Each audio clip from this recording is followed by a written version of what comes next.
In this video, I'm going to show you how to add friends on Roblox. So, whether you want to play games together or simply connect with someone on Roblox, I'll show you exactly how to send a friend request. So let's jump straight into it. First, open Roblox on your phone or computer. Once you're on the Roblox homepage, you may already see an Add Friends option. If you do, you can use that to quickly add people. Now, if you don't see it, simply click on the search bar at the top of the screen.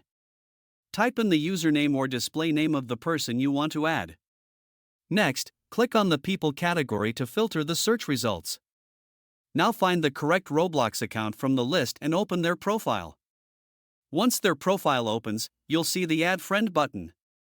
Simply click or tap on Add Friend to send the request. The other person will now need to accept your friend request before you officially become friends on Roblox. And that's how you can add friends on Roblox. If this video helped you out, make sure to leave a like and subscribe to the channel for more Instagram tutorials and social media tips.